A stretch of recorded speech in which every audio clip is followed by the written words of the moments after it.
Even when you feel low, you can still go. Even when you feel slow, you can still go. Even when there's no hope, you can still go. I never answer to no, man, I still go. Go, go, go, go, go, go, go, go, go, go, go, go, go, go, go, go.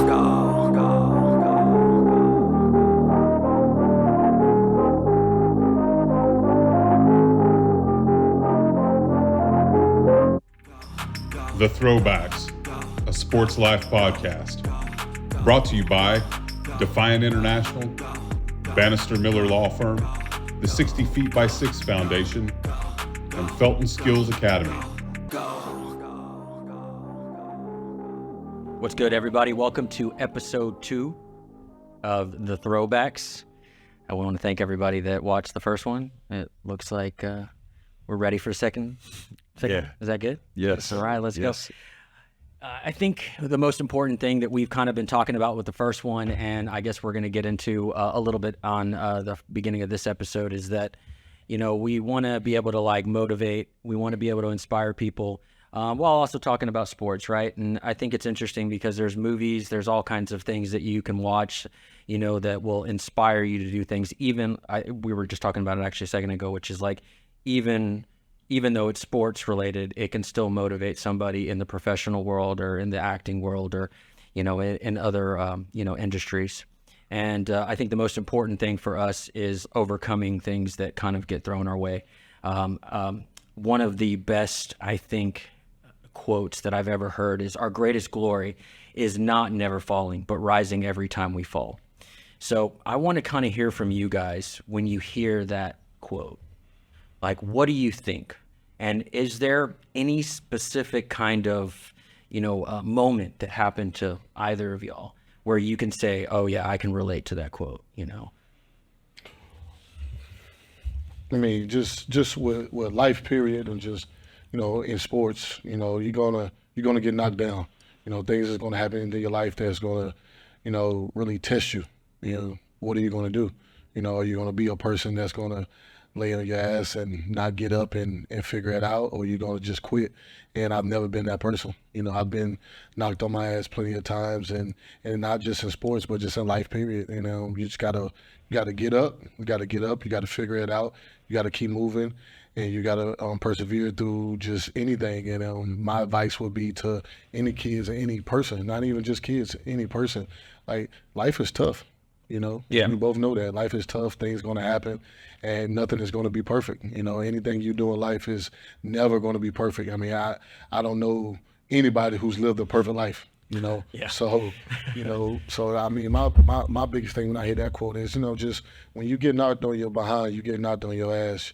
Get up, figure it out. Don't just sit there. Don't just, you know, complain. Don't, you know, dwell on it. Just, you know, deal with it. Take the hits, take the punches, and go and just figure it out. Go give it everything you got. Don't quit.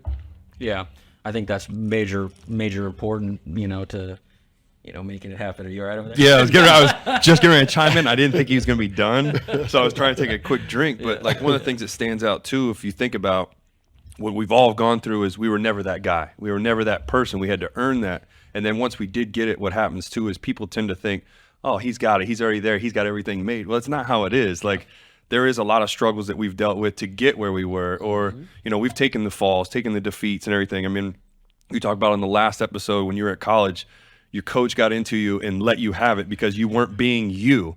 And that's what it takes sometimes, is sometimes you have to have that, all right, he's not being himself. Let me see if I can really find him, help him find what he's looking for. And, you know, we all deal with some type of adversity at some point. And one of those things is, it does take us losing to do that. And I've felt that many times. Like, I was never the guy. I always had to earn everybody's respect. And then even when I did get the respect, it was like, you still didn't earn enough. Like, oh, he could be better than this. He's got to show me more. He's got to do this.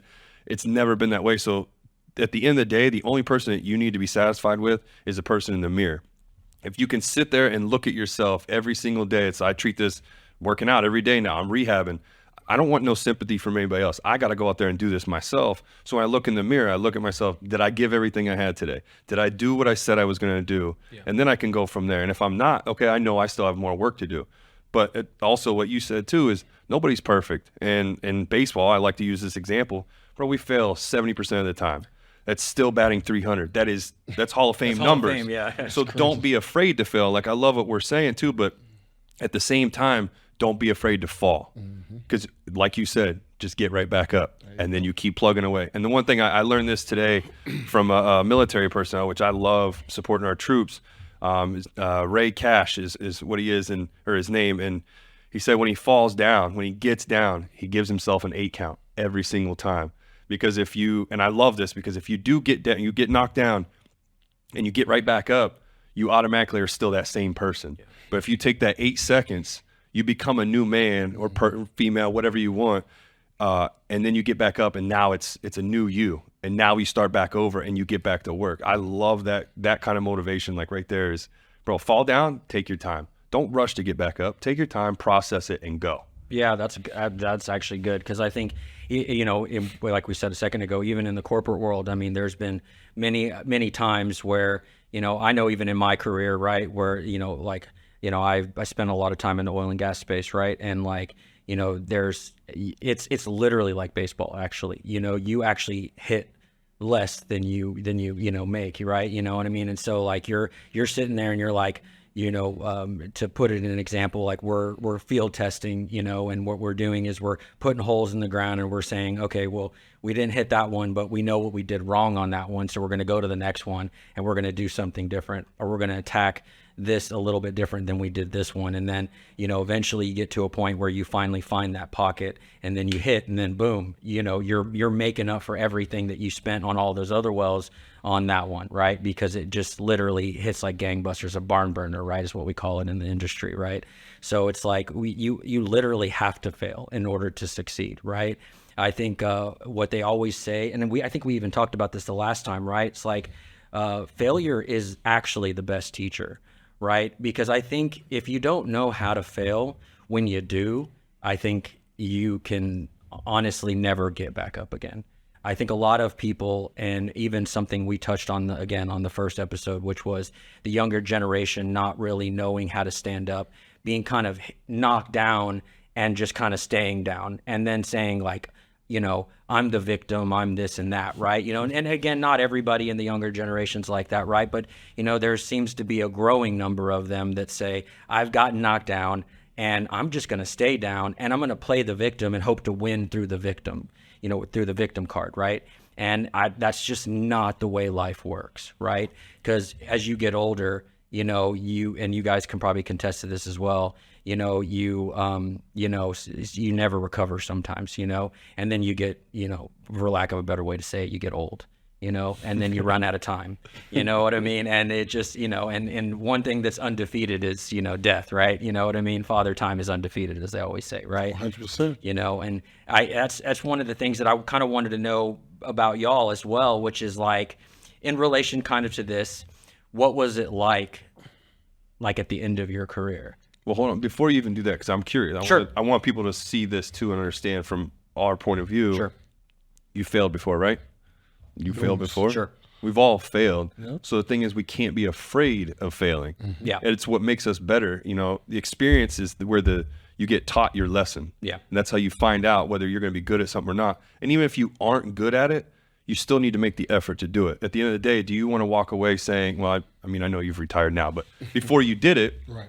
Did you ever have like, man, I don't want to look back and go, what if? Right. I wish I could have. Yeah. Like that's the same thing I'm dealing with right now. I know I haven't retired officially, but it's like at the end of the day, what if? Like I got a bionic arm now. Okay. What if I do come back throwing hard? Do I want to just walk away, or do I want to give this a try and go from there? So I want to like really encourage more people to branch out. Don't be afraid to try something. Don't be afraid to take that failure, whatever it is, because at the end of the day, as you said too, Father Time is undefeated. We know that. We can't win that battle, but we can still look at it and go, at least I did it. I tried. Right. I gave it my best. I did everything I could. Yep. I put that effort in, rather than saying, man, what if I would have done that? I bet I could have been the best ping pong champion, beat Forrest Gump and wherever he was. But yeah, you know what I mean? But that's the one thing I wanted to say before, we took off with it. But yeah. We cannot be afraid to try try new things. You never know what you're going to be good at. Yeah, that's true. I mean, I think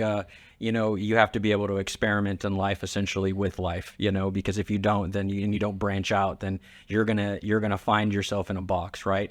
And life is like, I think in life we all get put in these boxes of understanding, right? And that's technically not how life works. Life is very complex, right? It's just like kind of all over the place, and you learn how to just kind of flow with it, right?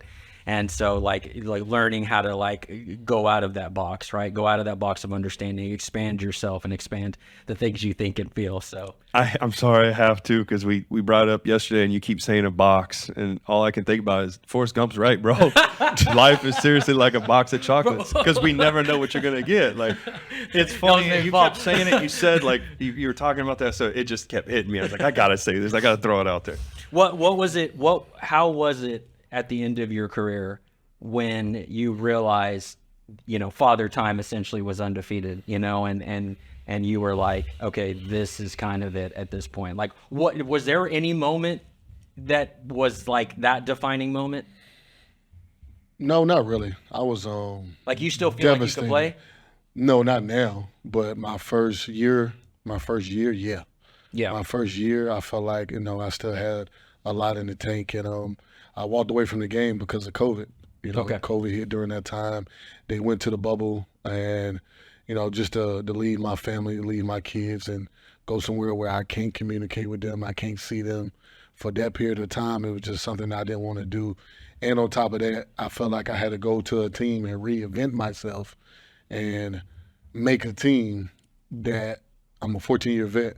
Like, why I got to come over here and be treated like I'm a rookie. Sure. I've been through that. I went through that. I feel like I've earned my stripes. So to go be put in a situation where I had to work like I was a rookie was like, nah, this ain't for me. I played 14 years. I put my time in. I've earned my respect. I'm good. So I'm going to go ahead and just walk away. And I didn't walk away the way I wanted to, because I actually felt like I still had a year or two left in the tank.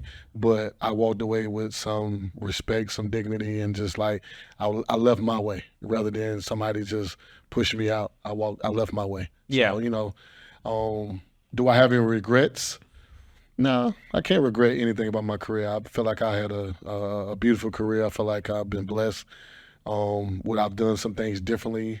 Yeah, looking at guys like LeBron, looking at guys like CP, who's my age, would I've done things to take care of my body better and really put more money into that, to further my career, then yeah, I would have done that, but regrets, nah. Nah, it's a beautiful thing, man. Coming from where I come from and to play 14 years and to accomplish the things that I accomplished in the basketball world, it's amazing. So I have zero regrets. What was the last team? I think we talked even one time about, you were saying that you were thinking about joining the Rockets, right? Right. And that was basically the team. That was that team that I had to go down and just, basically do everything, man. Yeah. I paid for my own way to go meet them in different cities to train with them and just do different things, which was fine. I wasn't tripping about that. Do what I got to do to try to make a team,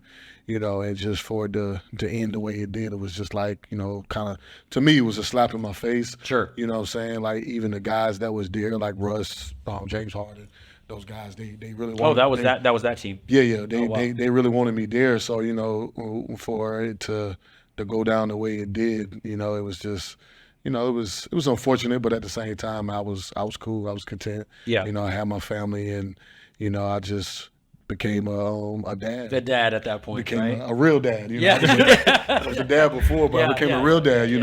Taking the kids to school, picking them up. Things that I've never experienced when I was playing, because I was always traveling and stuff like that. So, just to do that, it gave me a sense of joy. It gave me another look at life. Sure. Did I go through some tough times? Yeah, of course. I went through a mental moment, because, basketball is what I know. Basketball is all, I ain't gonna say it's all I know, but that's what I love. Yeah. So to give it up and walk away from it and say that I'm never going to play again at this level, was tough. Yeah, and you had put your whole life into it at that point, right? Yeah. So like literally your whole life. And I think that's the interesting thing most people don't understand. I mean, they want to criticize athletes all day, right, for what you have and haven't done, but they don't realize that you quite literally put your entire life into it. And it's like you want to keep going, but sometimes, like we said, Father Time's undefeated. You just got to kind of call it quits at a certain point. Oh, I mean, we all know at some point, if you're in the sports world or whatever, your career is going to end. Sure. You can't do this forever. Yeah. But at the same time, like what I'm doing now, I'm coaching, so I'm still around the game. I'm still able to teach and do the things that I was doing basically at the end of my career. I get it. I was a young guy. I was a veteran. I was the oldest guy on the team with OKC. That my last year there. So I was the OG. They called me Unc. You had some kids that was as young as my nephew, my oldest nephew, that played with him. And I know those kids since they was like 10 years old. So those kids are now in the league playing with me. So they started calling me Unc. So I was like, okay, it's about that time. It's about that time. Like, all right. Yeah, it's about that time. But, it was beautiful, though. Like, just to be the young guy that came in the league, that had to go get donuts, they had to go do certain things as a rookie, as a young guy, and having other guys call me young fella, having guys call me, nephew. To me, being that guy was like, I can finally say, okay, I've done it. Like, this is the career that I've wanted. Sure. I've done everything I can do to this game. I went from young fella to now I'm the guy calling these guys young fellas. Nice. You know what I'm saying? So, it was a beautiful thing. It's rewarding in different ways, right? 100%. Well, like it's tough to leave, but at the same time, I can leave knowing that, I've done everything and I've given this game everything I got. 10,000 career points, right? Yeah, 10,000 plus. I don't know what it is. It was Yeah, 10,000. that's right. Yeah, you better add that plus in there, bro. Yeah. It was 10,000. It was 10,000 with the Clippers. I played 2 more years after that. So, and just things like that, man. Just it's just something that I can look back on and show my kids that, Daddy won a bum in this league. That's right. I played 14 years, and I've done. I mean, some in things. any league, right? I mean, I think isn't it like 4 years and across all leagues or something like that, right? It's standard career. Three to About, four. yeah, it's about like that. 3 to 4. 3 to 4 I'm for sure. I'm curious too, though, with you, like, because you've done this process. I'm kind of still in it. Right. When retirement was knocking on the door, it comes decision time. Like, I've talked with a bunch of other baseball players about this, and it's like it's hard because every single day you wake up, it's basketball all day, whatever it is. You're whether watching tape on who you're about to play, practice, all the shooting around. So what was that first year? Because people don't know. This is where I love this kind of thing, especially for like me as a fan. Right. What was that first year process truly like when it came to you wake up the first time? It's like, oh man, I don't have to get up for basketball. Hey, listen, I'm not trying to scare you. No, don't worry. I've already been scared plenty times. I'm not trying to scare you of what's to come, but for me, it was hell because, like, mentally, it was like, fuck, like, what's my purpose right now? Like, I'm waking up every day, take the kids to school. This is beautiful. I love it, but I mean, let's be honest. This ain't something that I want to do. This ain't something that like is fulfilling me, the person. It's not fulfilling me. So. Not being able to get up and go to practice and work out and just, just working towards something, it killed me. And I can go work a job, I can go, do anything, but still not me. So it took a whole year and a half really to figure out, okay, what you gonna do? Like, enough is enough. Like what is it? You've been depressed. You've been going through some stuff. You've been acting out. It got to the point where it caused a little issues in my household. Like I was acting out, doing stupid stuff that I shouldn't have been doing because I didn't know. I couldn't find myself. So I had to go find myself again. I started being around some kids and watching them play, start going to AAU tournaments and just watching games and stuff, being around basketball. And I was like, man, some of these coaches are some shit. Like, some of these coaches is terrible, Like, for real, though. Like, no offense, because anybody who's putting their time to help kids, putting their time to work with kids and try to make them better. But, some people are leeching on these kids and taking advantage of them and taking advantage of parents who really don't understand the process, understand what it takes and what their kid need to do to better themselves at a sport. So some people, some people prey on that, you know what I'm saying? So and I don't like that. So for me to see that, I decided to open up my program again, which I did it when I was playing. It was called Team Felton back home. Then I decided to come back with it and call it Felton Elite. So when I came back to do it, it was like I want to make an impact with these young kids because this is the grassroots, the young kids is the future of what's to be. Whether it's baseball, football, basketball, soccer, golf, swimming, well, it's a million sports, whatever it is. Like there are so many people out there that's taking advantage of the youth. They're using them for their better half, and it's like, what are you getting out of that? Like you get nothing out of that. You're not helping the kid, but you feel like, oh, I won a trophy. Oh, I'm the man. That trophy ain't doing nothing for you. Just sitting in your house, rotting up, just sitting there, getting dust on it. And this kid is not getting better who's really dreaming of something, who's dreaming to be the next Kyrie Irving, the next Luka Doncic, the next Steph Curry, the next LeBron James. These kids are having these dreams and these hopes.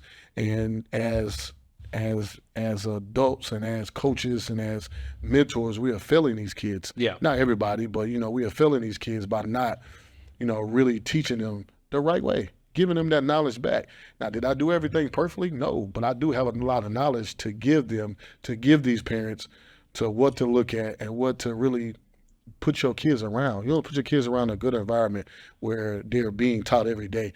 They may not win every game. They may not do everything perfect, but if your kid is progressing every year, I promise you, at the end of the road, you'll see the results. Yeah, it'll actually work out. Yeah. Well, I want to add, sorry, I'm taking over again. Yeah, no, go for it. I got to add this because I've dealt with it to begin with because I thought I was retiring. Mm-hmm. And then obviously that didn't happen. I went and played indie ball, but then I blew out.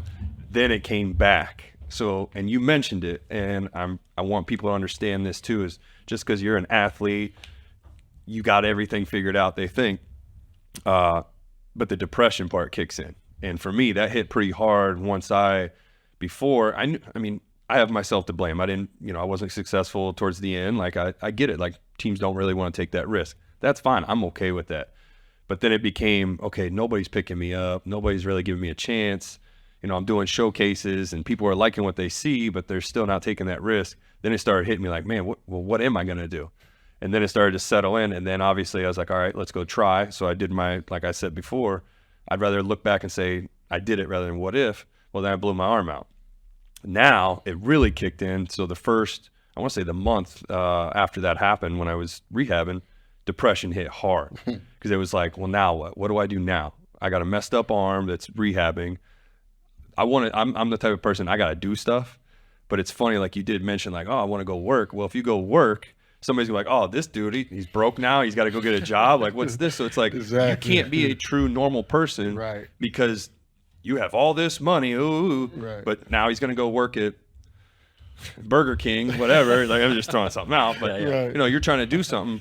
How was that for you when it came to, okay, I'm done, like you said, and then now the depression kicks in of, what can I go do? What am I supposed to do? And you're trying to find answers. Like people don't understand, like at least me, right? I wanted the answer now. Like, what can I go do? I'm sure I feel like you're the same way. It's like, what can I go do now? Right. Yeah. And then me, I'm a type of person, man, I could care less what people say. People talk a lot. People said so much stuff about us throughout our career, when they talk junk about us through social media. Oh, you played like shit tonight. Oh, you didn't do this. Like I've heard the worst. I've heard it all. So for me, I really could care less what people think. For me to go get a job is not about I'm broke. It's about if you're smart. That's what I would tell these people. If you're smart, you will understand that money that's in the bank, if you're not bringing in more income, guess what's going to happen to that money in the bank? Smaller and smaller. Okay, you know what I'm saying? So, but they don't realize that. Yeah, you know what I'm saying? Life doesn't stop. Like those checks that we're getting while we're playing are stopping. Yep. They don't keep coming because we retire.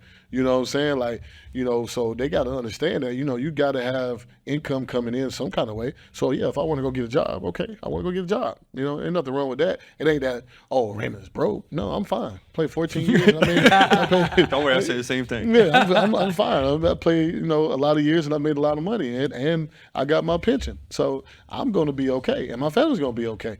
But for me as a man, I'm a manly man.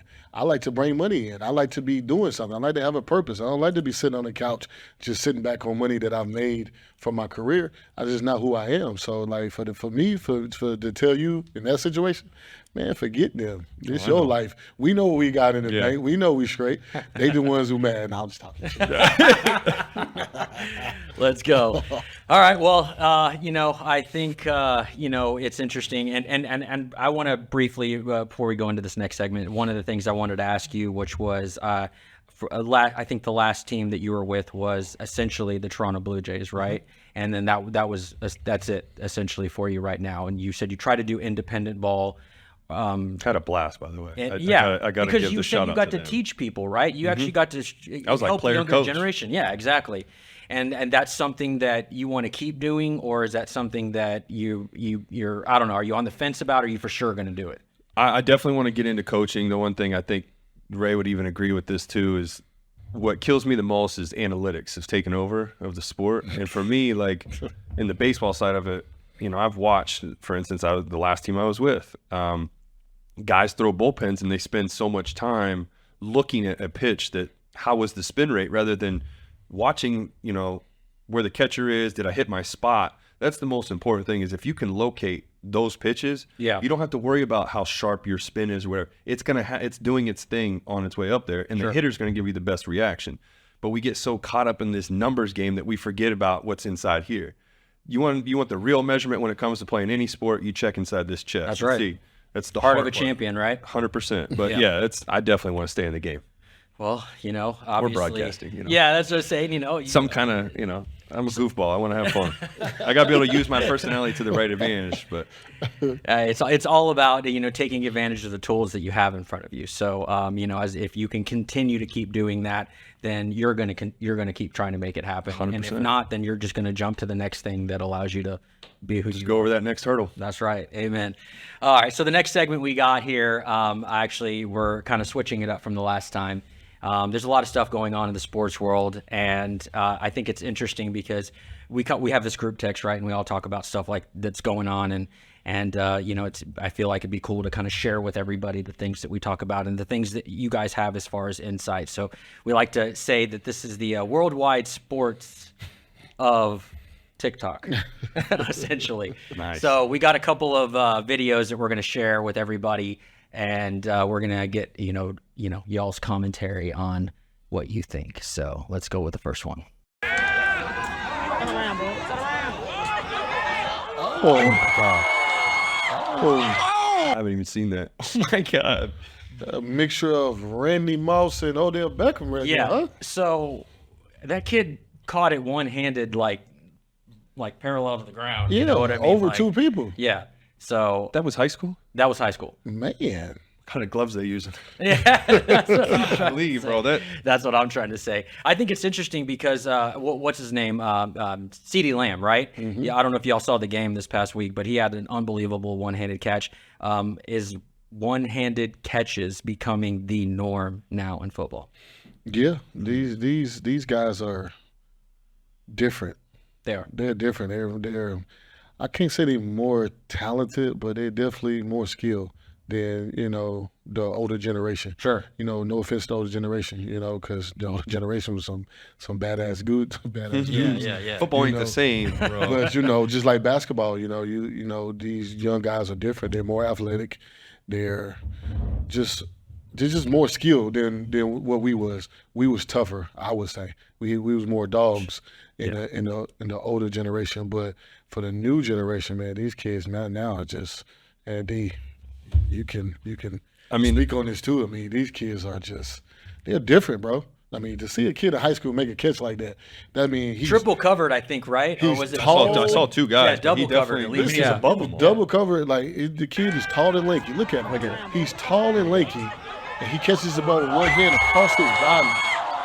Like, Even they're dumped. I mean, on that it. was They don't a even know how route, they too. caught it. Yeah, Like, yeah. Bro, he grabbed it and pulled it down. Like- but it backhand like this too. Like Yeah, that was what I was noticing too. He was like that, right? kind of like this. Yeah. And brought it back. So that's just pure athleticism, pure just talent. There's nothing that any coach can teach in practice for that. That's just a kid that's just talented, and he got it. So, you know, kudos to that kid, man. Wish him the best in his career. I get to be that guy. I have to say one thing because I've seen it firsthand. I go up to Michigan a lot. I get to see the wide receiver gloves, everything. I'm not going to lie. Those things are sticky. Yeah, they're like if you you spit into the glove and move it around, I promise you don't drop anything. That's the only thing I'm going to say against it. At the same time, you can't. At the end of the day, you still got to make the catch. I don't care who it is, what it is. You still got to make that catch. And the fact that he did do that, too, I don't even know. I don't want to watch it again, but I don't know if he even could have got the other hand up there. Exactly. That's the thing. So it is impressive. The age, everything, like, you know, you were talking about too. I got a kid that he's under my wing now. We train together, 20 years old. Bro, he throws bullpens at 98 miles an hour. And it's unreal. And it's just like, I have to tell him, like, dude, you got to kind of simmer down, like, save your bullets, understand what's going on, like learn to pitch at a slower speed because I promise you, you're not going to have this forever. And the thing is, the kid's unbelievable. He is talented. He was a quarterback. We do football stuff every day. 98? Yes, it's unbelievable. And he's only 20. 20 years old, bro. He's got a bright future. What's his name?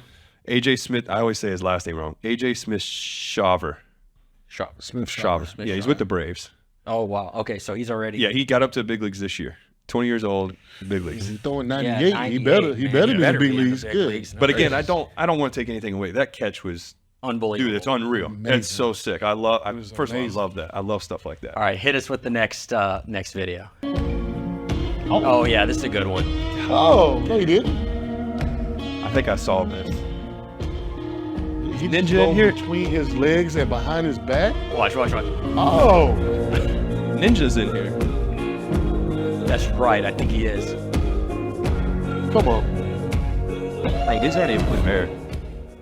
There he is. That's it.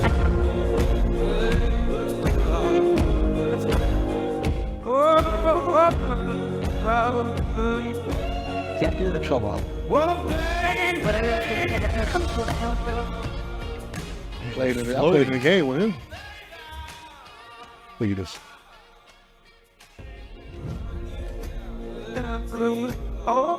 This is Pedrillo, man. Like, I don't understand why I don't do this in the dunk contest now, some of these dumps. Because they can't. These dudes here are professional dunkers. That's what they do. So would you compare this to like and one? Yeah, because of how they're and like one the of dunking. dribblers. Yeah, you know, yeah. this is the dunking side of it. Yeah.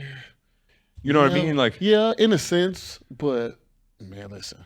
Was that regulation size? What I just seen, it makes you think that, but yeah, man. No, I know. They're floating. I'm not. Yeah, I've seen some of these dudes dunk, man. Like for real, like that's what I'm talking about. The new generation. Like you got new generation of dudes who we only saw one dude in our generation that could jump crazy like that. That was Vince Carter. Yeah. Oh my God. You know what I'm saying? That could just do amazing, crazy stuff like that. Now there was at least 5 dudes just now. 5 different guys that was going between their legs. One dude went between his legs and went between his legs, then behind his back, and still dunk. Bro, they're Who can floating. hang in the air that long? Who can hang in the air that long? They made To the go slow between motion. your legs, Slow motion then look even behind slower. your back, and still dunk. Listen, that's amazing. That's amazing, man, to be that athletic. What's preventing though in NBA? You think like injury, them potential like injuring themselves trying to do that type of move? Oh, you can't do that in the game. No, but like in the dunk contest. In the dunk contest. Because like I real talk, like I just think the dunk contest is so lame now. I mean, it's not. I mean, they're not as creative. No, anymore. I mean that they're not as creative no more. Like guys like that will come in and win it easily. They would come in. Why and not win let easily. them? Well, can't do that. Right. They should They let should compete let against them. them. No, because then NBA it's versus the dunkers. no, No? it wouldn't work. You're would gonna have lose. some fight back from the players. I feel like They don't want to be embarrassed. Yeah. Yeah. Yeah, because I ain't seen nobody doing none of that. But you got guys who can jump to do that. Like John Morant could jump. Oh my like God, yeah, he can. John Morant could jump like that, and he probably can They do need some of to that take stuff. some notes from these guys because that's unbelievable. Dennis Smith. Oh Jr. yeah. No, you're right. Can do stuff like this, but Man, I wish he was still with the Mets. But that's the thing. They not trying this. Like the last dunk contest I've seen that was good was Zach LaVine and Yep. Aaron Gordon. Yep, I remember that. That was the last dunk contest. That was like 18 legit or is official. that farther? No, it's further back. I think might have been like 16. Okay, do you think if we got guys like that to come in, what would it take to inspire to get more of the guys out to do stuff like that? NBA guys. To take chances. Mm-hmm. I mean, it's just you got to get more of some of the younger dunkers. What if some we of these put a younger bigger guys pot? will try stuff like that. What about a bigger pot? That's a good point. More money. Yeah. Because I mean, the only reason why I'm trying to compare it as much as I can to baseball is home run derby. Yeah. Now you get, I think it's $1 million if you win it. How much? $1 million. Oh man. Yeah. So if you, that's what I'm saying. Okay, see how quick, but not to be funny, but think about it. I got his attention like that. I said, hey, here's $1 million. You win the home run derby. Boom. What?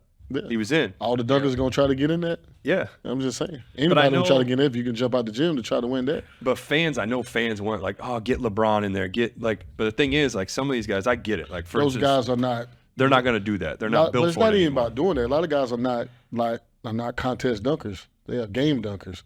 You know, you got to understand the difference. You don't think any of those could happen in a game? No, not that. Not in the air like that.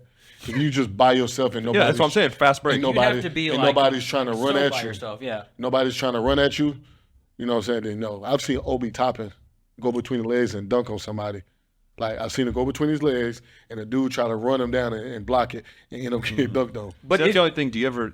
And I don't mean to cut you off. No, but it's okay, go ahead. Do you ever like? Do guys kind of give the courtesy or the respect of? I mean, I'm not going to get him, so just let him go It depends. on that kind of stuff. It depends. If you're getting blown out, you seen a guy trying to showboat on you, you're trying to run. That's him what I down. was about to say. There's like an unwritten rule, though, Yeah, right? Isn't there an unwritten rule? Like, Yeah, you're but- like, man, why is this dude doing that? You know what I mean? Like, come on now. Like, Some dudes don't care. Some dudes be like, man, whatever.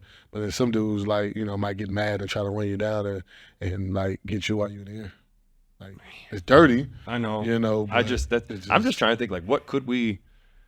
Maybe we need to talk to the commission and be like, hey man, let's add some money. While we on the topic of new things, what do y'all think about, and I don't mean to go off script, what y'all thinking about the in-game tournament going on right now? I don't like it. Yeah, okay. I don't like the court. I hate how the I think courts the look. courts are dope. The courts are Some dope. of them have Put it looked this, bad. They're different. Put it like that. There's different. So when I see something different, I kind of like it. What I don't like about it was like about 4 or 5 fights last night.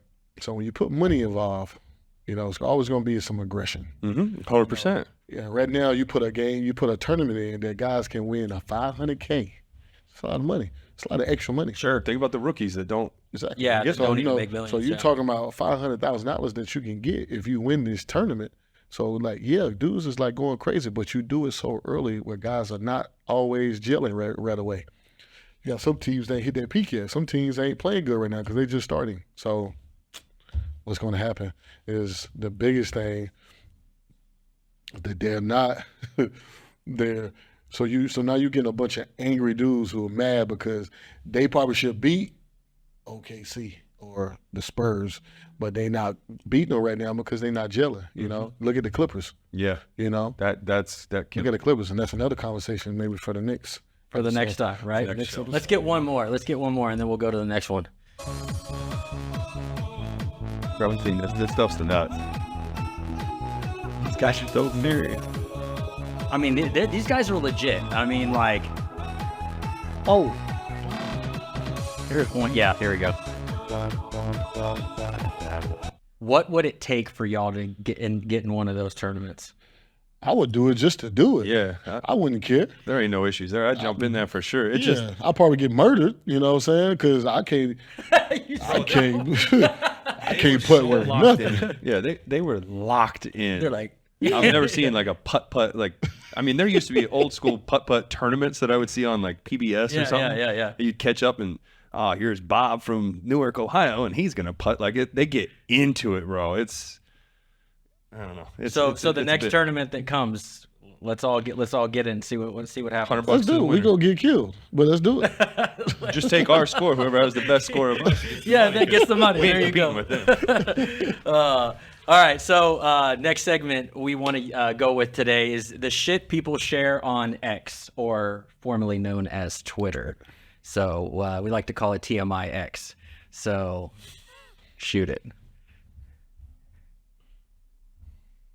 All right, so this is Robert Griffin III. Shout out to you, RG3. He has his top 5 NFL MVP frontrunners. A.J. Brown's number 1, Tyreek Hill, Tua Tagovailoa, Dak Prescott, and C.J. Stroud. What are your thoughts? I want to start. Can you pull that back up real quick, just so I want to read the list there, because I leave it up there, please. Yeah.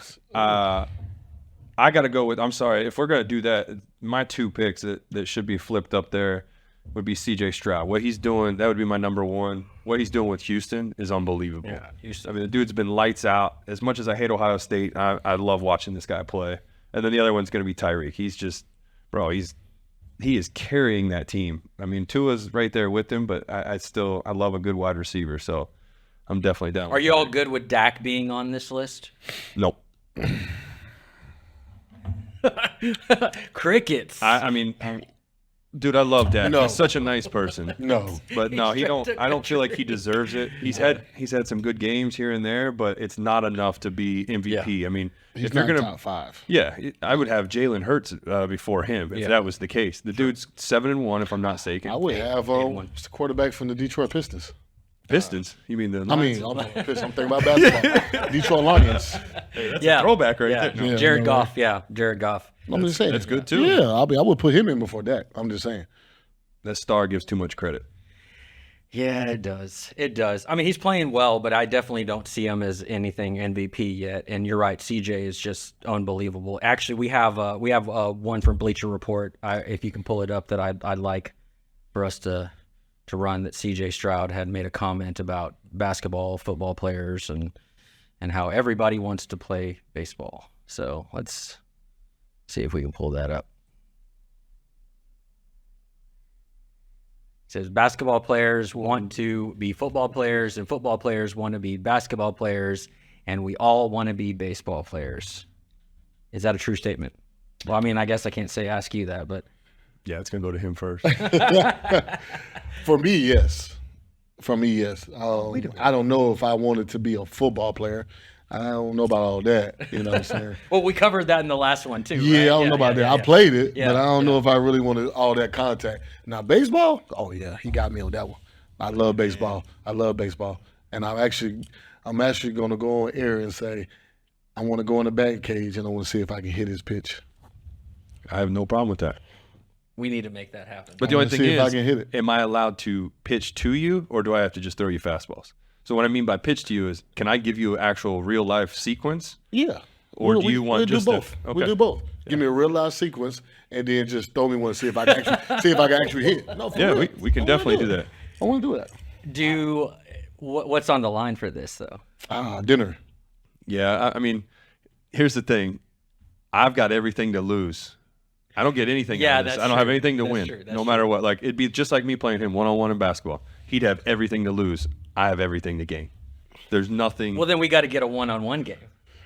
Do both. Man, my knees and 21. ankle, you got to hold up for 21. that. Okay, to 5. No, but I would do to it. I would 5. do it. To No, 5. I want to do it because I'm going to start practicing with my my buddy's 8th grade class just to go out there and run around so I can do more cardio. So I definitely want to do it. And like, Man, my knees ain't gonna let me. That ain't gonna happen. But I do want to say though, like, it is funny, real quick, on with the athletes, the comment that Stroud made.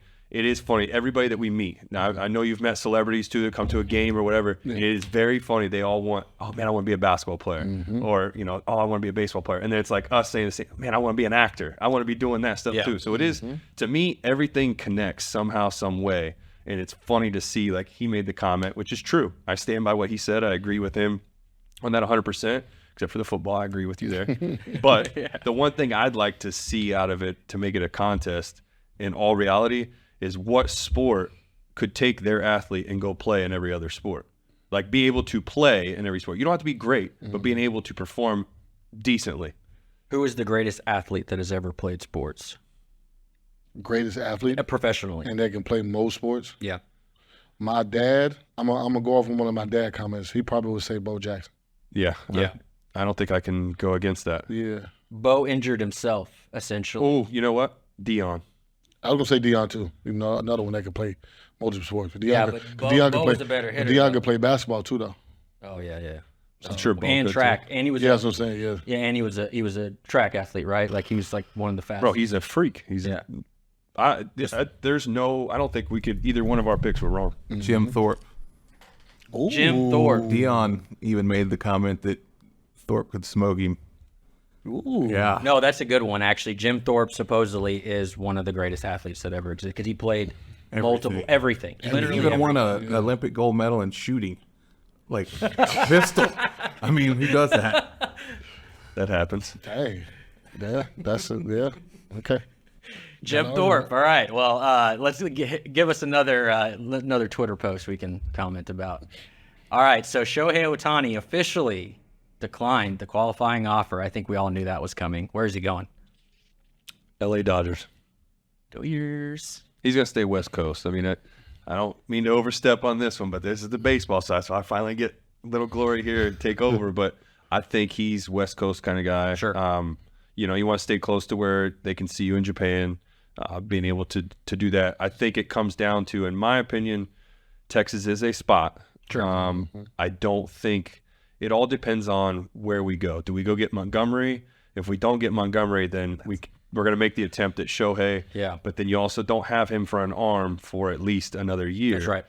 And just looking at it, it really is going to be L.A., Seattle, Chicago. and The Cubs are going to make a push there. That's the big thing going out right now. it'd have to be a major market team like that. And you could even see the Yankees step up because they have not been to. I know it sucks, but they haven't been to the World Series since 2009, if I'm not mistaken. So That's right. Well, that's not a Yankee way. I hate to say it. It's not. I actually agree with you. I think the Dodgers are going to make a big push for him. I mean, I think all throughout the season they're going to trade him to the Dodgers, and I think almost even Major League Baseball is trying to will this into existence that he goes to LA because I know this isn't a popular thing to say around here, but the World Series has steadily declined in viewership, and they need these major market teams to be seen, and to be winning essentially. They kind of need the Yankees to win. They kind of need the Dodgers to be in it. They need these huge cities to be represented in the World Series, and I think it makes sense for him to go for the same reasons as well. I mean, if you've ever lived in LA, right? I think you have, and I'm not sure if you've lived out in Los Angeles. I've been enough. You're like, there's so much going on. I can't stand it. Yeah, I know. There's a lot of homeless people there. I'm not worried about that. Yeah. But outside of that, it's very extremely multicultural, right? I mean, there's so many different people there from all over the world. And it really just makes sense that, he go there. But He wants to go where he's going to win. I hope he That's comes the thing. to He's not going to Rangers, go to a team and do what he just went Rangers to. and Dodgers. I like both teams. So, Yeah, I mean, I'm with Derek on this. I don't think he would leave out of California. I don't think he'd leave there. But if he do, it'd be nice to have him over here with the Rangers. Man. It would be Be a nice. weapon in that lineup. Man, Yeah, he'd be nice. the DH. Yeah, but my thing too, I do want to say it real fast, and then we can move on. But you sign him. If we do get him, turn him into a closer. Let him do his rehab, everything. Don't let him start no more. Keep him as a closer. Now you have an official. He did it in the WBC. Yeah. And he's lights out. You think about that. Saves his bullets, saves his arm. Now you can really use him the way you want to use him. He can still pitch because that's something he wants to do. And then you got him as a DH. Boom, you're set. Yeah, that's a good one. I actually like that because I think who are we looking at right now as our closers? Hader, right? Josh Hader, yeah. But it's the thing that worries me. I love this guy. I know this kind of sucks to say this because he is a friend, but I didn't like the fact that he had quit on the guys. It was all out there. I don't know how true it is. Sure. Again, I'd rather be asking him about it and saying it, but at the same time, if that's what the rumor is, if that's true, I don't want a guy like that that's on my team that's not here to play to win because we're not a first place team. Sure. Hit us with the next one. Oh, yeah, this one's a little interesting. So Patrick Mahomes confirms that he has worn the same pair of underwear to every single game of his NFL career. He says, I quote, "I mean, if we're on a hot streak, I can't wash them, Credit to CBS News for that. What do you think of that? Do you guys have your own little, I wash my stuff, bro. Yeah, I mean, I'm not trying to get no fungus. I'm watching it. I might have some shoes that I'm like, oh man, I can't let them go. I've been playing well in them, but I mean, when it comes to tights and jerseys and stuff like that, man, and undergarments, you gotta wash those. That's nasty. Yeah, that's just nasty. I mean, it's gonna be smelling so bad. Like There ain't no way. he just yeah, you think just he's said fronting on that? You think he's just bullshitting? I mean, I don't know. Guys are weird in the sports world. They're all weird, but the thing, like, I look at it is That too superstitious? probably. that's funky. I mean, I'll whatever I wear for that game. Yeah, that is funky. Oh, that's funky. I mean, I don't know other way to put it. You know, it's funky. You know, I mean, you not, you know. I mean, washing I it. Say you win 7 games in a row, so you're just not gonna wash your your drawers. Yeah, that's pretty much what they were saying. I know you're talking about tights. We wear tights up on our stuff. Yeah. So you're not gonna wash your tights, and like, there's been times where like I've sweated so much, and like even after like washing it, I'm like, yo, I don't even want this no more. Give me a new pair. Like for real. Yeah. Like, so, you know, it gets to the point where you wear them for so long. Like, man, give me another pair. I don't want these. So you going 5 to 7 games straight and don't wash them at all? I believe he said his entire career. Bro, I've literally. There's no way. I'm just being honest. No way. There's no way that's true. Yeah, he's Not that long. he's got to be bullshitting. Bro, I've literally had like a mouse riding a Harley in my drawers, and there ain't no way those things are sticking around. And like the thing is with it is like, and I'm sure you probably do the same thing, not the shitting in your drawers thing, but whatever I wear, and we have a great game. Okay, this gets cleaned. Yeah. That's what we wear the next game. Yeah. That's it. Like, I'm not gonna. You can't take me serious now. You're just thinking about that mouse on a Harley. Yeah. But like, I can't. I have to have clean stuff. Like Yeah. bro, we don't need none of that. Yeah, that's just a bit much. That's just a bit much. I already told you what my color was. Funky. It's funky. I think we got another one, right? Like hit us with another one. All right, so the highest grade wide receiver. This shocked me. This is why I wanted to put it up there. I thought it was CeeDee Lamb because I mean he's just been or AJ Brown, right? But apparently for this past week it was Brandon Cooks, which I mean I guess he had an unbelievable game, but he just I don't know. I don't feel like he's living up to expectations. So I think everybody just kind of overlooks him. But he had a great game. Yeah. What do you think? Remember, this is just a week. And so with that being said, too, it's just a grade for that week. He had a great game, no drop balls. Your score is going to be high. You might have had one, but at the end of the day, that's your score. He outperformed everybody out there. And he did. He had a pretty solid game. So you can't take that away from him. I mean, that's awesome to see for the Cowboys, but I'm not. Yeah. I don't know where else I can go with it. You're like, as a Browns fan, I mean, you know. Yeah, listen, man. Yeah, speaking of that, actually, y'all's teams played each other. I wasn't going to bring it up. Did y'all even know? No. I'm surprised y'all weren't saying anything. I didn't know. I didn't know it was his team. I didn't know. I mean, that I don't even want to talk about that game because for them to lose that game the way they did is just awesome. It's sickening.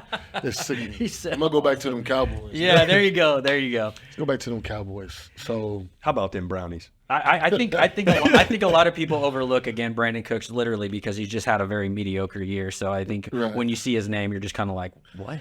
This is my issue. This is my issue with the Cowboys, and I don't want to say too much because I live in this city. So, and I know there's a lot of crazy Cowboy fans out there. And I don't want to, have to hurt nobody. Listen, I need them to win the big games. Games you're supposed to win, you're supposed to win them. We know that. They had one game like that this year that they lost when they went to Arizona and lost to the Cardinals. Everybody knew they should have won that game, but they didn't. So, what they're doing right now, they're taking care of the games that they're supposed to win. Sure. When they play the San Franciscos, when they play the Philadelphia Eagles, when they play these top-tier teams, that's when I need these guys to show me they can win. That's the only reason why, my daddy has been trying for years to get me to become a Cowboys fan. For years. He's one of the biggest Cowboys fans I know. From the day I got it, I was born. My dad has always been a Cowboys fan. He's tried my entire 39 years of my life to get me to be a Cowboys fan. For me, that's my issue with them. They got to win the big games, man, and they can never do it. Yeah. They become like next year's champs again, which is what they were like in the beginning of their organization. Like that's when they first started as a team. That's what they used to call them, was next year's champ, because they could always make the playoffs. They could make the championship game. They just could never win it. And they finally kind of crossed that threshold. And then somewhere along the line, after Jerry took hold of it, we just, I think he needs to stop being the GM. I say that with all love and respect to the guy, but No question. I mean, we all know. I think his family needs to turn it over to some real people. We all know when you talk about football, just Cowboys football, period, we already know first person you think about is not even athletes. No, it's you think about the owner. You think about Jerry Jones. Yeah, the owner. So let's just be honest. And he's pretty much, face of football. I mean, you think about NFL football, like if you go do a poll, if we do a poll on the internet and we say, what's the first person you think about when you see NFL football? I guarantee you Jerry Jones is going to get some percentages. Yeah. I agree. 100%. He's going to get some percentages. So he's that impactful. He's that powerful in the game of football. I think he runs the owners association, or I think he runs the group of all the owners as well. But I think sometimes with guys like him, they're so powerful, and he knows a lot. He's seen a lot. He's been in the game for very long, so he does have a lot of knowledge. But I think he still needs to have other people in place to do some of those jobs that he's doing. Like, he's already the owner, but then he's the GM, and sometimes he's the coach. Then, you know what I'm saying? Sometimes he's the offensive coordinator. You know what I'm saying? So that's just who Jerry Jones is, and we all know that. But I just think the biggest thing with him, he just probably just need to take a seat, take a step back. I can agree with that. And just see if that works. Just see if that works. You know what the Browns and the Cowboys have in common? What's that? We always think we're going to the Super Bowl. But the only thing is, we stick to reality. We know we're not going to go. We just like to say it whenever we win a game. It's every time. I'm telling you, all my friends back home, we have a group chat. Anytime the Browns win, Super Bowl. Hands down, that's it. And then as soon as we lose, all right, we suck again. Check out the defense, though. I will say that. I got the top defense. I know, you found out. Yeah, I got the top defense. I think we have one about the Browns, actually, as well. Baby, come on. Let's see if we can locate it.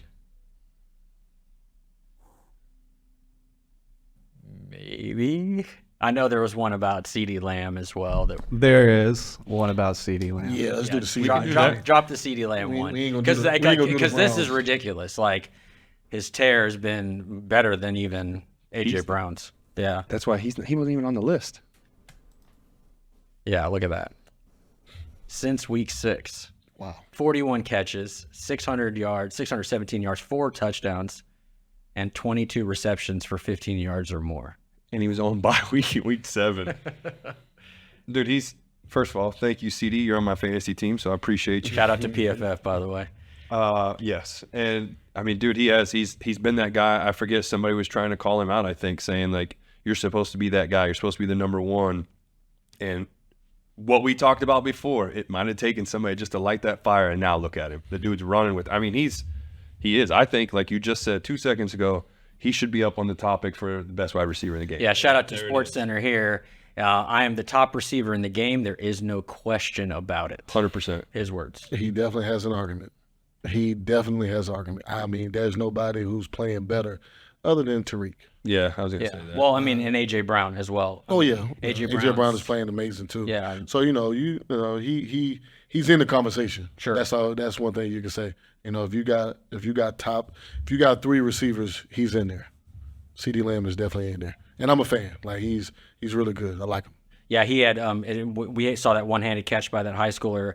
I think it was like the first drive of the game last week. He had just literally just ran with it and just like put his arm out and caught it one-handed like it was nothing. Literally like it was nothing. I don't know how they do it sometimes. Yeah. I mean, I think that's just unbelievable that they can do things like that. I mean, it's a whole new world, I guess, in football at this point. But do we have any other slides here? I think we had a couple more. We do. Yeah, go for it. Let's get another one. This is a big one. So, and we can lead this into our last segment. So, pending approval, the Rangers are ending their partnership with Bally Sports following the 2024 season. As someone that has worked for Bally Sports, I'd love to hear what you have to think about that. Well, I don't know what to think because I haven't heard anything from Bally Sports either. Yeah. So you're just like, whatever at this point, So, right? you know, I mean, it's unfortunate. You know, no, all seriousness. Like I've had some friends and some people that has worked, you know, with them, and you know, it's kind of leaving some people in limbo, you know, with their jobs. Yeah. You know, of what they're going to do, and you know, I was just a guy that was like, you know, basically I was like a substitute teacher. Yeah. And I came in and did a few games here and there. So, but some of these people was on salary, so you know, to hear what's going on with Bally Sports is Yeah, you wonder what's going to happen with yeah. like Dana Larson and, man, and you different know, people, man. I'm sorry, just what's her name? From Emily the Jones? Rangers, Emily Jones, right? You know, Mm-hmm. I mean, you know, feel for them because just like, well, now what are they going to do? Where are they going to go? You know what I mean? But it sucks because I mean, it's been kind of known. You know, I spent some time out in Los Angeles, and we've talked about this before, and I think I told you one time, but I was hearing that RSNs, you know, regional sports networks, they're all in trouble right now, right? And I had been hearing out in LA, you know, that essentially, you know, Bally was bankrupt, you know, and that they were having trouble making payroll and they were having lots and lots of issues, essentially. So the writing has been on the wall with Bally, I think, for over a year now. You know, and if you're in the entertainment space and you know people in the entertainment space, you know, you have been hearing this for over a year now. Well, my thing is, what's the issue with that? What's causing that? Is it the other networks are bigger? That they're taking over? Sure. Because of ABC, Fox, you know, ESPN, these other networks are just too big for them, and they're like getting pushed to the side. Like seriously, like I don't know what is. Yeah. Like is that? I think a lot of them grew too big. From what I heard, was they were growing too big, and they didn't have enough to cover. Not enough people are watching them. I think, unfortunately, we're sports fans, right? So naturally, we're going to be like, "What?" You know, or like, "Man, I watch," and I know tons of people that watch. But in the grand scheme of the industry itself, right? There's not enough people watching. There's not enough people, not enough sponsors. Do you ever notice there's pretty much just the same sponsors on every commercial for every broadcast for the Mavs, Rangers, and the Star? You know what I mean? It's just the same people. They don't have enough money coming in, enough support coming in because there's really not enough eyes. There you go. Know? They don't have enough views. I mean, Yeah. I mean, who's going to go watch Bally Sports if you got the league pass for basketball? Yep. You know, if you got NFL Network Yeah. for football. Yeah. You know what I'm saying? If you MLB Network. I watch that usually. Yeah. most of the big games Yeah. come on what? ABC, Yep. CBS for football on Sundays. ESPN, stuff like you know, that. ESPN, like you know, basketball, ESPN, TNT, like ABC, like. I mean, just saying, like you got these bigger networks that's like taking networks like Bally and them. It's just, like, you're not going to get the views because if you Bally Sports putting all the games on their network, but if you got the Dallas Mavericks playing the LA Lakers on ESPN, you're not going to Bally Sports to watch that game, right? Yeah, you're going gonna- straight to ESPN. There you go. You know what I'm saying? So like, it's unfortunate for him, man, and it's just unfortunate. I got in with those people. You know, I got to meet them, and you know, those are good people. And I just hate for people to be in limbo with their jobs, man. Yeah, you know, like I said, you know, Dana Larson for the Stars, Daryl Ray, like all those guys, you know, like, I mean, I kind of almost myself being from Dallas grew up watching these people, and now you're like, kind of like, damn, you know, I feel for them because they might not have a job here soon. And it's literally because these companies overexpanded and didn't properly invest, I guess, in themselves. I mean, you just kind of never know on the corporate level. You never know if they haven't been investing properly or putting themselves in a position to be successful. So, you know, that being said, we cannot not talk about the greatest thing in Dallas sports since the Mavs won in 2011. But here we go, baby. The Texas Rangers finally get a championship. And, you know, as somebody that, you know, my dad passed when I was a kid, and like, I honestly have like very, very few memories of my dad. I texted you this the other day, and I kind of almost don't even remember what he sounds like, you know, because he died when I was a kid. And with the few memories that the few memories that I do have of him were he took me to a Ranger game, and I just remember being a little kid and going to the games and just enjoying the games. So for me, seeing the Rangers, I definitely was one of those guys that, cried when they won. When they went to the World Series in 2011, my mom was still alive. And I remember she called me and she texted me, or she had called me and she had said, it's okay. I'm Hispanic, right? She was like, it's okay, mijo. She was like, we'll get it next time. We'll get it next time. And unfortunately, she passed in 2015. So she didn't get a chance to see them win. And so for me, when I see that, it definitely hit hard, right? Because it was like, I wish my dad could have seen it. I wish my mom could have seen it. I mean, my love for sports literally came from them. You know what I mean? My dad played club soccer in Mexico. My mom played softball and baseball and, softball and basketball and all these other sports as well.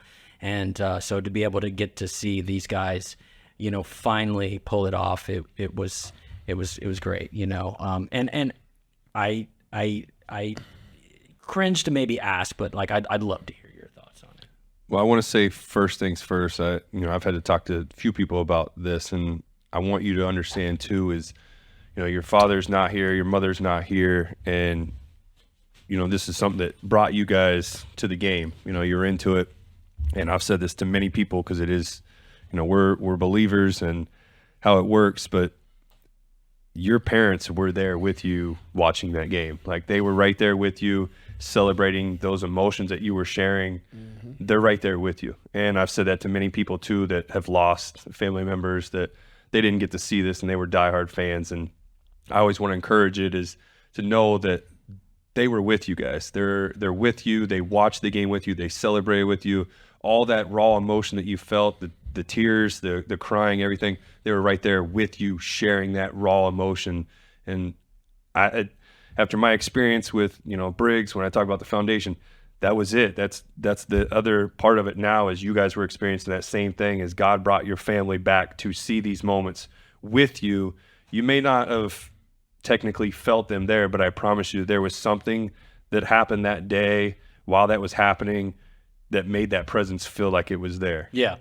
Now, with that being said, to see the Rangers do it, I got to cover them, and it was so much fun. Yeah. It was awesome to do that and be able to talk about the team you played for and being a part of that World Series chase. And the hardest part for me was, like you mentioned, in 2011, we were there.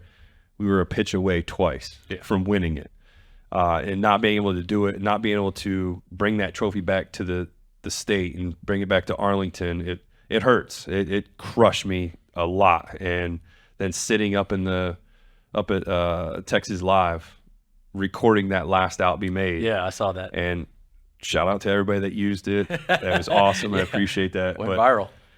Seeing that, and then like recording and watching raw emotion of people made me just feel like, man, you know what? I know I didn't give it to them. I didn't get to give them that trophy, but we laid the ground. We got to the World Series for them. We gave them that excitement. Now somebody else, we passed that torch to somebody else to get that crown, to get that World Series trophy and bring it home and celebrate it. There was nothing like it. It was so cool, so surreal. I was celebrating with everybody. Beers were flying everywhere. It was awesome. Like I had a unbelievable time. And I just remember, like, even, I wanted to stay out and celebrate and have drinks with everybody too, but obviously I had to get up in the morning, so I couldn't do it. Like, I had to be up early. And just being able to be around that atmosphere and seeing how passionate this fan base is, I get it. We're a football town. That's what everybody always says. But what I saw that day showed me that this is a sports town. Yeah. They care about their teams. Yep. They're in it. I get it. Yes, they love the Cowboys, but trust me, they love those Rangers. They love those Mavs. That's right. Stars. Yeah. FC Dallas, all those teams around here, they love them. And to me, that was just something so surreal to be able to do it. And then my favorite thing about this whole entire thing was the shot from Corey Seager to Alex Bregman saying, I forget exactly how it goes. It was an old Kanye. Yeah. It's an old Kanye saying, right? So that's the one thing that's funny about it. But go ahead. It was like, I don't know what we would have done if the Rangers, or I don't know. I don't know. Everybody exactly. wanted to know what it would be like if the Rangers didn't win the World Series. And then I guess we'll never know. That was my favorite thing because Yeah. Bregman took the shot at the Rangers. Obviously the Rangers for not winning the West. Yeah. And buddy, does it feel good to be able to take that shot right back at him. So I love that. That was awesome. Yeah, and actually, I think we have some another post here. So Corey Seager won the MVP. This is his second MVP. He won one with the Dodgers on the shortened season. So I think everybody kind of was whatever about it. And then this is the most impressive thing. Hold on, I want to go back to the Seager thing. So I don't think a lot of people realize this too. He won the MVP twice. Yeah. Obviously with the Dodgers and the Rangers, all at the same ballpark. Yeah, that's right. His numbers during the World Series at that ballpark are through the roof. Now, I don't think we had that up there or have that, but he was unreal. When it comes playoff time at that stadium, we now know this dude is the real deal. Yeah. Because it shows if you play at that place and you're playing against Seager in the playoffs That's like his that, house. good luck. Yeah. That's his house. Yeah, that's his house. That's But definitely yes, go his back house. to Evaldi. Yeah, Evaldi had an unbelievable night. 6 innings. I mean, the dude was just throwing up just some numbers, man, in the entire playoffs. But that's like his thing, I think, right? So if you know anything about baseball, right, like he's a big game pitcher, you know. Nasty Nate. Yeah, nasty Nate for a reason. So The one thing I got to give him credit to is, so it showed up there, he had 5 walks and 5 strikeouts. All those walks, he did get the bases loaded, I think, 2 times, maybe a third. I can't remember. I know it for a fact there was 2, and he got out of those jams. He didn't have his best stuff. You've played in many games. You don't have your best stuff. That shows a lot about the person in general that's on that mound, on the court, wherever. The way he did it, he is nasty Nate for a reason, because he didn't allow a run. He did his job. He got put in some bad situations, but never let the pressure get to him. It looked like, okay, he's about to lose it, but then all of a sudden he would battle back down and just take care of business. figured it out. That's some of the things that, we've talked about this to begin with. When trying new things, the dude got knocked down multiple times during the game, made the in-game adjustment, and boom, got back up. He took his 8 seconds, came up a new man, and took off. That's true. What did you get to watch the game? What were your impressions of the World Series in general? I think the team who deserved it won. I mean, they played high level the entire season. To me, they started off great. In the middle of the season, kind of up and down, but then they kind of stayed steady throughout the whole year. Then once they got into the playoffs, if I'm not mistaken, they won every road game, right? Yeah, that's right. Which probably never happened. Talking about locked in. I got to say this, too, because I don't know how many people know this. When you spell out the word road, it's Rays, Orioles, Astros, Diamondbacks. Road. They were the Road Warriors. That is a good one. I like that. That's crazy. I found that out once they got into the World Series, that they were playing the Diamondbacks, and they're like, it spells out road. They haven't lost. And I was like, that's crazy. And I believe it was like 11 road wins. Yep, the closest to them 11-0. Yeah, the Yankees, right? And I think the Yankees had like 9 or something like that. I think it was. So I don't think it's a record that probably will never get beat. So that's just one of the things that really stood out to me. I mean, of course, Corey Seager was amazing. Yeah. Garcia was amazing. Forgot they didn't even bring him up. You know what I'm saying? Yeah. So, but just to see a team be locked in mentally like that, to go on the road and win every game. I mean, who's going to beat you? Because you gotta know that playing at home, the fans, just the atmosphere is going to give you a win at home. But if you can go win on the road and win every game, that's why they're the champs. What It's tough. To end this, but to switch to something briefly, what do you think the Mavs are going to do this year? As somebody that's covered them, right? I see the Mavs being better this year. I see Kyrie and Luka looking a lot better with each other, getting used to each other, and it's honestly it's looking good. It's really looking good, and yeah, because they're like in the top 5, I think, power ranking right now. Yeah. And well deserved. I think although they got blown out by the Pelicans. Ooh, Yeah, that was a tough game. That's a back-to-back. Yeah, that was a tough game. Yeah. Their defense looking better.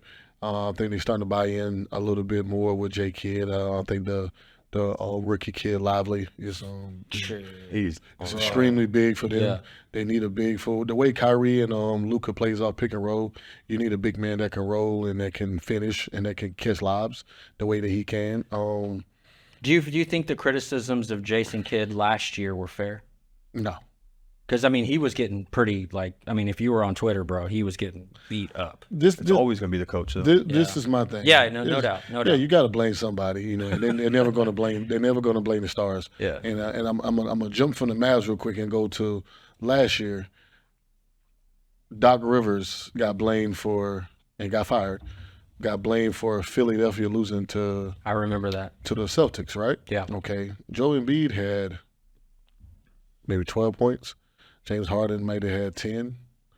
Their leader scorer was P.J. Tucker, who we all know is, you know, a great friend of mine, who's a role player, who plays defense and who hit corner threes, was the leading scorer. So your two main guys, who you're paying $30+ million to, Game 7 stinks it up.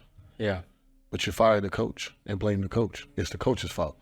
Nah. Yeah, and Doc is good, man. He's a champion. Great right? coach, Like, yeah, great coach. Yeah. So you got to step up in big situations, and that's what I would say about, you know, Luka, you know, and Kyrie, in a sense. Like, your two guys are the two highest paid guys, and you're the best two players on this team.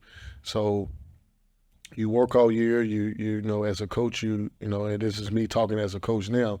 You work all year. You trying to get your guys ready. You trying to get your other guys outside of your two main guys prepared and ready for big moments and big games.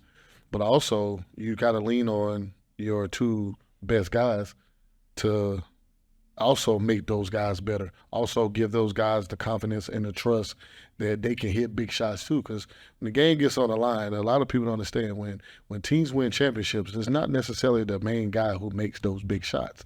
It's always somebody else. Yeah, that's true. Because you got to think about it. You got to have a role players, yeah. Most teams are not going to let your main guys beat you when the game is on the line. We're going to get this ball out your hand. You know what I'm saying? Yeah, but So- Luka just seems to be that guy that, like, he does do that. You know, he's just like, he wants it, and he's like, I don't care if you challenge me, I'll shoot it from half court. Exactly. And make it. That's true, but it's also that like can get Steph you. Curry. Also, that can get you in trouble. Yeah, that's true. That can get you in trouble. Yeah. And you know, I think with Luka, his next step, for me, that what I see, this is me looking at the games, me going to the games, me watching them on TV. I think Luka's next step is he has to leave the referees alone. Yeah, I feel you. You know what I'm saying? Yeah. He has to leave the referees That's alone. kind of like a thing, right, in the league, right? Yeah. Everyone thinks he complains a little too much. Yeah, Yeah. I mean, They and, don't. They just, yeah. and I but Yeah, that's true. Him complaining about getting fouled, and I see the games, he does get fouled. Yeah. And a lot of referees don't give it to him because he's 6'8". He has a big body, so you know he's a 6'8" point guard. You know, so yeah, he's a big kid. So and he knows how to use his body well. Yeah.